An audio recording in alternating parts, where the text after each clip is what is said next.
अब तक हम अपने पूर्वजों को खुद से कम स्मार्ट मानते आए हैं। आखिरकार उन्होंने स्मार्टफोन या इंटरनेट या टॉयलेट गोल्फ जैसी कमाल की चीज़ों का आविष्कार तो किया नहीं था, लेकिन सच तो यह है कि हमारे पूर्वज हम में से बहुत से लोगों के मुकाबले कहीं ज़्यादा स्मार्ट थे। और उन्होंने जो कुछ बनाया है, उन चीज़ों ने वैज्ञानिकों को सदियों से हैरान करके रखा है।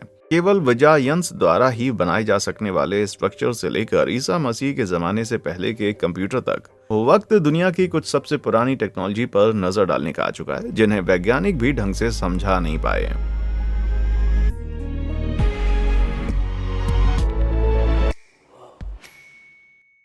प्राचीन गैजेट्स। क्या आप जानते हैं कि दुनिया का सबसे पहला कंप्यूटर आखिरकार दिखता कैसा था? ये सुनते ही आपके दिमाग में बड़े बड़े डब्बों जैसे मॉनिटर और तार वाले माउस का ख्याल होगा, जिनके नीचे रबर का एक बॉल हुआ करता था। लेकिन कंप्यूटर उससे कहीं ज्यादा पहले से मौजूद है। कहीं ज्यादा मतलब उनसे सैकड़ों साल से ज्यादा पहले से भी। हम बात कर रहे हैं एनालॉग कंप्यूटर्स की। डिजिटल युग से पहले के डिवाइस जो किसी एलिमेंट में होने वाले बदलाव को एक मॉडल से मैच कराकर किसी सवाल को हल करते थे। उदाहरण के लिए किसी स्लाइड रूल को ले लीजिए, जिसकी मदद से यूजर तेजी से गुणा भाग कर सकते हैं। यानी ये भी एक तरह का कंप्यूटर हुआ, लेकिन सबसे पहला कंप्यूटर किसी मामूली से गणितीय उपकरण से कहीं ज्यादा प्रभावशाली था, जिसे 2000 से भी ज्यादा साल पहले बनाया गया था। ये एंटीकाइथेरा तंत्र है, एक प्राचीन ग्रीक कंप्यूटर जो ग्रहों की सटीक चाल से लेकर प्रत्येक ओलंपिक खेलों की तारीखों तक को बता सकता था। ये अब तक खोजे गए एनालॉग कंप्यूटर का सबसे पुराना उदाहरण है, जिसे दूसरी शताब्दी ईसा पूर्व के आसपास बनाया गया था। इस बड़े कांस्य उपकरण के अवशेष एंटीकाइथेरा के तट पर एक जहाज के मलबे के अंदर पाए गए थे। अब समझे कि इसे ये नाम कहां से मिला।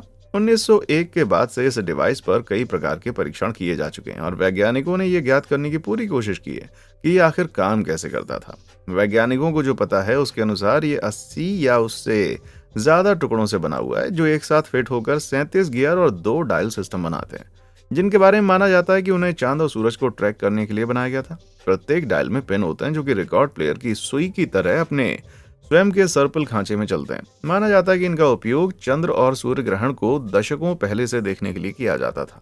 ऐसी चीजें जिनके लिए आज हम गूगल का सहारा लेते हैं, ये सभी हिस्से मिलकर एक तंत्र बनाते थे, जो कि कुछ कुछ इस तरह से दिखता था, जैसा कि आप देख ही सकते हैं। इसे बनाने के लिए जितनी मेहनत की जरूरत थी, जिस सटीकता से इसको मापा गया था, और बिना किसी डिजिटल सहायता के इन घटनाओं के बारे में बता पाने के लिए स्थिरांक की गणना कैसे की गई थी, ये बातें वैज्ञानिकों के लिए आज भी समझ पाना मुश्किल है।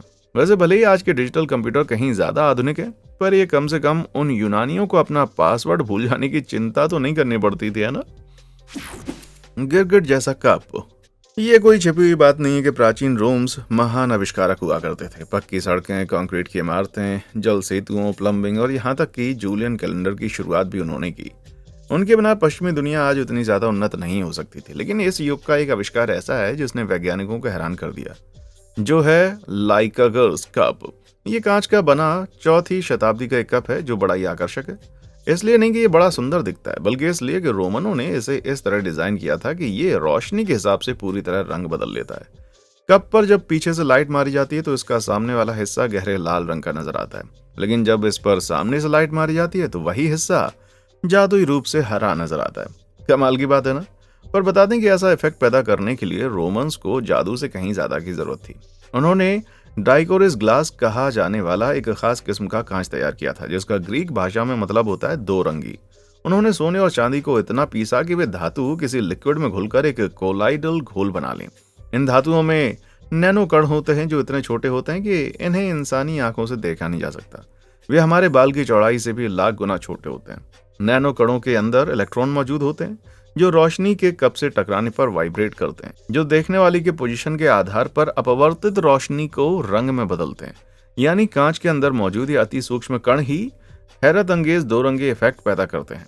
पर वैज्ञानिकों को यह समझ में नहीं आ रहा है कि उन प्राचीन रोमन्स ने इन बेहद उन्नत तकनीक में महारत कैसे हासिल कर ली, खासकर तब जब उनके पास माइक्रोस्कोप जैसी कोई चीज नहीं थी और नैनो तकनीक की खोज केवल 1970 के दशक में जाकर हुई। ये भी हो सकता है कि ये नैनो तकनीक का सबसे पहले रोमनों ने खोज किया हो, और वो भी उसके बारे में जाने बगैर सबसे पहले खोज लिया होगा और फिर उसको इस्तेमाल करने में महारत हासिल कर ली होगी। पर इसकी बड़ी उम्मीद ही कम है। कुछ लोगों का मानना है कि नैनो तकनीक की ये खोज महज एक सुखद संयोग था। भले ही ये कप जानबूझकर तैयार किया गया हो या फिर नहीं, पर इसने मुझे प्रभावित तो बहुत किया है भाई। जायंट्स का शहर। क्या आपने कभी सोचा है कि जायंट्स का शहर आखिरकार दिखता कैसा होगा? वहां सब कुछ इतना विशालकाय होगा कि एक छोटे से इंसान का वहां रह पाना असंभव होगा। लेकिन अगर आप सचमुच जायंट्स के किसी शहर में जा सकते हैं तो वो शायद कुछ कुछ ओलांटायटम्बो जैसा ही नजर आता। पेरू में स्थित इंका सभ्यता की ये साइट संभवतः 15वीं सदी के मध्य में बनाई गई थी, जिसने वैज्ञानिकों को आज तक हैरान करके रखा है। ओलांटायटम्बो में मौजूद कई विशाल स्ट्रक्चर्स में से ये विशाल सीढ़ियां सबसे ज्यादा चौंकाने वाली हैं। यहाँ की हर एक सीढ़ी 13 फीट ऊंची है और कुल 150 सीढ़ियों के हिसाब से ये संभव ही नहीं है कि हम उन्हें इंसानों के छोटे पैरों के लिए बनाया गया हो। वैज्ञानिक हैरत में है कि इनका लोग खुद से ऊंची सीढ़ियां आखिर कैसे बनाते थे। आज के विपरीत उस जमाने में इंकन्स उनके पास इतने बड़े स्ट्रक्चर्स बनाने के लिए पोर्क लिफ्ट और क्रेन वगैरह नहीं थे। सो पता लगाने वाली बात यह है कि वास्तव में उन्होंने किन चीजों का सहारा लिया था। संभावित जवाब यह है कि उनके पास रस्सी और गराड़ी का एक सिस्टम था जिससे वे बड़े बड़े पत्थरों को उठाते थे, लेकिन पक्के दावे के साथ ऐसा कह पाना मुश्किल है। कुछ शोधकर्ताओं का मानना है कि ये सीढ़ियां वास्तव में सीढ़ियां नहीं है, ये सम्राट पंचकुटी के महल परिसर का हिस्सा हो सकते हैं, क्योंकि इस इंका शासक को पूरे गांव का पुनर्निर्माण करने का श्रेय दिया जाता है। वहीं कुछ दूसरे का मानना है कि शायद ये गार्डन के लिए बनाए गए टेरेस हैं, जिन्हें आज के ग्रीन हाउस की तरह फल और सब्जियां उगाने के लिए यूज किया जाता हो। मैं तो ये सोच रहा हूँ, क्या वो लोग कभी कोई बीन स्टॉक भी उगाया करते थे? भले ही ये जायंट्स का शहर हो या ना हो, पर यह इतिहास में सबसे अधिक मंत्र मुग्ध कर देने वाली और असंभव से दिखने वाली संरचनाओं में से एक जरूर है। आजकल पर्यटक इसे खेल के मैदान के रूप में इस्तेमाल करते हैं, जिससे इस जगह को एक नई जिंदगी मिल गई है और यहाँ की पत्थर की इमारतें आज भी आने वाले हर मेहमान पर तनी हुई खड़ी हैं। लेकिन इस जगह के असली रहस्य आज भी इन चट्टानों की गहराई में कहीं छुपे हैं। अगर आप भी कोई बड़ा कदम उठाना चाहते हैं तो क्यों ना नीचे दिए गए लाइक और सब्सक्राइब बटन को दबा दें। पता नहीं हमारे चैनल पर आपको कौन सी अनोखी चीज मिल जाए। कर दिया? ग्रेट। चलिए अब देखते हैं वीडियो के आगे क्या है। सुराही से वोल्टेज। पहली नजर में ये चीजें किसी पुराने कबाड़ जैसी नजर आती हैं, है ना? तांबे की नली और लोहे की छड़ वाली एक सिरेमिक सुराही में भला ऐसी क्या खास बात है? तो अगर मैं आपसे कहूँ कि ये दुनिया को बदल कर रख देने वाले एक एनर्जी सोर्स का निर्माण है, तो इसकी खोज तो 1936 में हुई थी, पर ये उससे भी कहीं ज्यादा पुरानी है। बगदाद, इराक में खोजी गई ये कलाकृतियां 200 से 600वीं ईस्वी के बीच की हैं, जब इस इलाके पर रोमन साम्राज्य का शासन हुआ करता था। लोहे और तांबे के इन सिलेंडरों पर किए गए परीक्षण से पता चलता है कि किसी जमाने में इस जार के अंदर शराब या सिरका जैसा कोई तरल पदार्थ भरा होता था। इस तरह के एसिडिक तरल का उपयोग करने से इलेक्ट्रॉन तांबे की नली से निकलकर लोहे की छड़ तक पहुंचते हैं। जब ये दो धातुएं जुड़ी होती हैं, ऐसा इसलिए है क्योंकि मेटल आवेशित कणों से बने होते हैं, जिन्हें आयन कहा जाता है। तरल में घुलने पर ये आयन स्वतंत्र रूप से घूमने में सक्षम हो जाते हैं, जिससे बिजली पैदा होती है। पर असली सवाल ये है कि उस जमाने के लोग इस कॉन्सेप्ट को आखिर समझ कैसे पाए।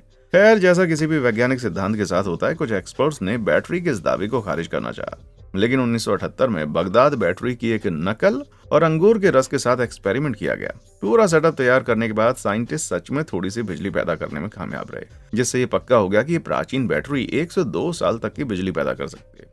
शायद इस बिजली का इस्तेमाल इलेक्ट्रोप्लेटिंग के लिए किया जाता रहा हो, जहां धातुओं को इलेक्ट्रिक चार्ज की मदद से मामूली मेटल्स पर सोने और चांदी जैसे कीमती मेटल्स की एक परत चढ़ाई जाती है। ऐसा करके किसी बोरिंग और पुराने ग्रे मेटल को लग्जरी आइटम्स में अपग्रेड किया जा सकता था। कुछ का मानना है कि इलेक्ट्रोथेरेपी के लिए भी इसका इस्तेमाल किया जाता था, जहां तनावग्रस्त मांसपेशियों को राहत देने के लिए बिजली का उपयोग करके दर्द और पीड़ा का इलाज किया जा सकता था। लेकिन इन बैटरीज के असली मकसद को लेकर साइंटिस्ट में आज तक बहस छिड़ी हुई है और इस बहस के किसी नतीजे पर पहुंचने की उम्मीद भी बहुत कम है, जब तक कि उन्हें कोई प्राचीन टीवी रिमोट न मिल जाए। रहस्यमय मेटल। जब कोई चीज इतनी जंग खा जाती है कि उसे ठीक किया जा सकता हो तो बहुत ही मूड खराब होता है। जब किसी ने भी कभी जंग लगी हुई चेन वाली कोई साइकिल चलाने की कोशिश की है ना, उसे मेरी बात बहुत अच्छे से समझ आ रही होगी। काश की कोई ऐसी तकनीक होती जो किसी भी मेटल में जंग ही ना लगने देती। क्या बात होती है ना? पर रुको, ऐसी टेक्नोलॉजी थी। 5वीं शताब्दी में दिल्ली में हिंदू भगवान विष्णु के सम्मान में एक लौह स्तंभ का निर्माण किया गया। 23 फीट 8 इंच की ऊंचाई और कुल 6.5 टन वजन वाला यह स्तंभ 1600 से अधिक सालों से खड़ा हुआ है, फिर भी इसमें कभी कोई जंग नहीं लगी। ये बड़ी कमाल की बात है, क्योंकि जब लोहा हवा और पानी के संपर्क में आता है तो ऑक्सीकरण नामक रासायनिक प्रक्रिया होती है, जिससे आयरन ऑक्साइड और जंग पैदा होती है। लेकिन सदियों से खुली हवा में खड़े होने और इलाके की जबरदस्त गर्मी और उमस के संपर्क में आने के बावजूद इस खंभे में आज भी कोई भी जंग का नामो निशान नहीं है। साइंटिस्ट का मानना है कि इस मॉडल को एक्सट्रैक्ट और प्रोसेस करने के दौरान बड़ी सावधानी बरती गई होगी, जिसके नतीजे में खंभे पर मिसावाइट की एक परत बन गई। ये लोहे, ऑक्सीजन और हाइड्रोजन का एक मिश्रण है जिसके चलते मेटल पर जंग नहीं लगती। लेकिन ये कुछ कंफर्म नहीं है कि उन्होंने ऐसा आखिर किया कैसे, क्योंकि इसके अस्तित्व के बारे में केवल 1970 में ही जाकर बताया गया था और उस समय तक ना तो किसी ने वास्तव में इसको देखा था और ना ही किसी को यह पता था कि यह प्राचीन खंभा इस पदार्थ से लेपित था। साइंटिस्ट आज भी ये पता लगाने की कोशिश कर रहे हैं कि ये तकनीक कैसे विकसित हुई, जिसमें कंपनियां खुद मेसावाइट बनाने के तरीके खोजने के लिए बहुत सारा पैसा खर्च कर रही हैं। इसके बावजूद आज से 1600 साल पहले लोगों ने आज के मुकाबले बहुत ही कम नॉलेज और मामूली औजारों की मदद से ऐसा अनोखा मेटल तैयार किया जिसमें जंग नहीं लग सकती। इससे साफ जाहिर होता है कि मेटल साइंस कितने अविश्वसनीय रूप से जटिल होने के साथ साथ सरल भी है, और ये भी कि मेरी साइकिल कितनी मामूली सी है ना? आखिर बनाया कैसे? पहाड़ों पर महज एक नजर डालना ही मेरी सांसें रोकने के लिए काफी है, लेकिन पता नहीं कैसे प्राचीन इंकन्स इस विशाल स्ट्रक्चर का निर्माण करने के लिए विशालकाय पत्थरों के साथ इन पहाड़ों पर चढ़ाई कर रहे थे। सेक्सायू आमेन वास्तव में एक दानवकाज किला है जो कि पेरू में स्थित है। ये पहाड़ खुद माउंट एवरेस्ट की ऊंचाई का आधा है और इस प्राचीन किले का तल 12,000 फीट से ज्यादा की ऊंचाई पर पाया गया है।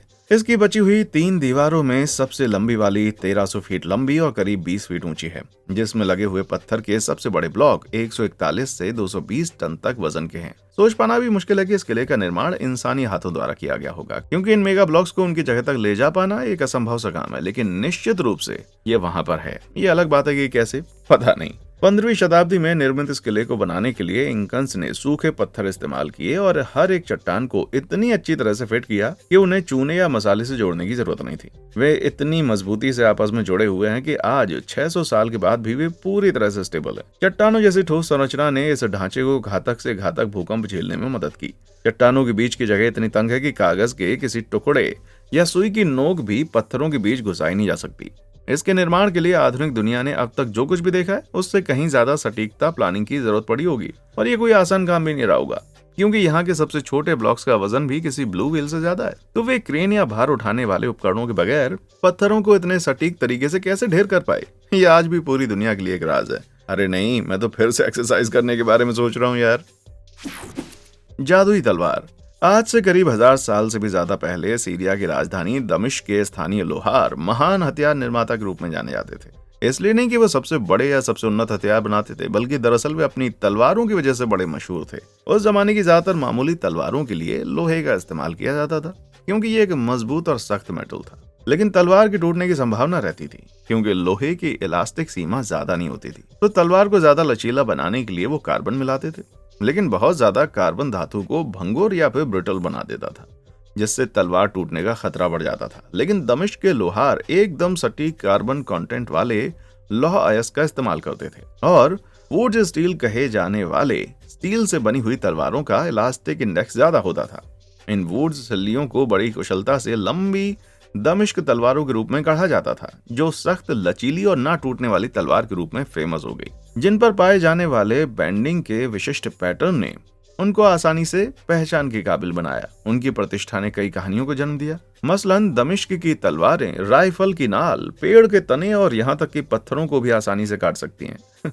शुरुआत में वैज्ञानिकों ने इन कहानियों को खारिज कर दिया। हाँ, ये स्टील मजबूत था, लेकिन जाहिर है इतना भी मजबूत नहीं। लेकिन 2006 में दमिश्क स्टील के अवशेषों को बारीकी से परखने पर वैज्ञानिकों ने पाया कि ब्लेड में कार्बन नैनो ट्यूब मौजूद थे, यानी कि ब्लेड सुपर प्लास्टिक था, अपने टूटने के सामान्य बिंदु से कहीं ज्यादा लचकने में सक्षम, जबकि साथ ही बहुत ही कठोर भी। लेकिन बदकिस्मती से 1700 के दशक में वुड स्टील बनाने का तरीका कहीं लापता हो गया। तब से वैज्ञानिक इस बात से हैरान है कि इतने कमाल का मेटल उस समय आखिर कैसे बनाया गया। और हाँ, हालांकि आज आप वैसी पैटर्न लेयर वाला दमिश्क स्टील तो खरीद सकते हैं, पर असली दमिश्क स्टील को पिछले 300 से ज्यादा सालों में नहीं बनाया गया है। खैर, कम से कम ये बात तो एकदम सही ही है। एक और अनोखी तलवार। दमिश्क तलवार इकलौता ऐसा हथियार नहीं है जिसने वैज्ञानिकों को उलझा कर रखा हो, क्योंकि चीन की गौजियान की तलवार की खोज ने भी उन्हें उतना ही चौंकाया है। टिन और कांस की इस तलवार की 22 इंच लंबी धार और 3.3 इंच की हैंडल को 1965 में एक प्राचीन मकबरे में खोजा गया था, और इसकी बनावट से आप अंदाजा भी नहीं लगा सकते कि ये 2400 साल से ज्यादा पुरानी है। 771 से 476 ईसा पूर्व के बीच बनाई गई तलवार समय बीतने के साथ जरा भी नहीं बदली। एक ऐसी खासियत जो जमाने की दूसरी कलाकृतियों में नहीं देखी गई है। माना जाता है कि यह तलवार खुद गौजियान के लिए बनाई गई थी, जो लंबे समय से गुम हो चुके यू राज्य के अंतिम राजाओं में से एक थे। 2000 सालों से भी ज्यादा समय तक नम परिस्थितियों में दफन रहने के बावजूद तलवार आज भी तेज है, और टेस्ट से कंफर्म हुआ है कि ये कागज के किसी ढेर को एकदम सफाई से काट सकती है। लेकिन ये तलवार समय की सारी कसौटी पर इतनी खरी आखिर कैसे उतरी? सीधे शब्दों में कहें तो वैज्ञानिक आज भी श्योर नहीं है। उनका मानना है कि ये तलवार की रासायनिक संरचना से संबंधित हो सकता है, जिसमें धार मुख्य रूप से तांबे से बनी है, लेकिन किनारों में टिन की मात्रा ज्यादा है जो उन्हें कठोर बनाता है और धार को तेज रखता है। तलवार एक लगभग एयर टाइट मैन में पाई गई थी, लेकिन इसी तरह के हालात में पाई गई डाइसरी तलवारों में कम से कम कुछ मामूली दाग धब्बे तो पड़ते ही हैं। लेकिन गौजियन की तलवार आज भी एकदम परफेक्ट है और वैज्ञानिकों को पूरी तरह से फंसा कर रखा है भाई। पानी में आग लगाना। काबू से बाहर हो जाने वाली आग बहुत ज्यादा खतरनाक साबित हो सकती है, और यही वजह है कि बाजेंटाइन साम्राज्य युद्ध के दौरान इस तरह की आग का इस्तेमाल करता था। ऐतिहासिक रिकॉर्ड्स और दृष्टांतों के मुताबिक ग्रीक फायर बाजेंटाइन साम्राज्य द्वारा 670 ईस्वी के आसपास इस्तेमाल किया जाने वाला एक ऐसा हथियार था जो पानी से घिरे हुए जहाजों को भी पूरी तरह से जलाने में सक्षम था। पर कैसे? पानी में आग लगाकर। इस घातक उपकरण के बारे में बहुत कम जानकारी उपलब्ध है, क्योंकि इससे जुड़े रिकॉर्ड अधूरे हैं। ये साइज में किसी इमारत जितना बड़ा या किसी कार जितना छोटा हो सकता था, लेकिन इस हथियार की असल में ताकत थी तबाही मचाने वाली वो आग पैदा करने में इस्तेमाल किया जाने वाला ईंधन। इतिहासकारों को उस ईंधन की सटीक सामग्री का कभी पता नहीं चला, जिसका मतलब है कि हम इसे दोबारा कभी भी नहीं बना पाएंगे। हमारे लिए भले ही एक अच्छी खबर हो, लेकिन ये बीजेंटाइन साम्राज्य के हथियारों के जखीरे का एक बेहद जरूरी हिस्सा था। संभावना है कि इसे बनाने के लिए पेट्रोल या नेफ्ता, जो एक और अत्यधिक ज्वलनशील तरल है, उसको सल्फर या पिच के साथ मिलाया जाता था। पिच खुद पेट्रोलियम और कोल टार से बनती है। ये एक बहुत ही शक्तिशाली पदार्थ है जो पानी को पीछे हटाता है, जिससे ये पानी की सतह पर एक परत बनाता जो जलने पर दुश्मनों को जरा भी राहत नहीं लेने देती। जबकि वैज्ञानिक आमतौर पर इस बात से सहमत है कि बीजेंटाइन इस घातक तरल को अपने दुश्मनों पर छिड़कने के लिए प्रेशर नोजल का इस्तेमाल करते थे, पर उन्हें नहीं पता कि वे इस घातक मिश्रण में आग कैसे लगाते थे और इसको बुझाते कैसे थे।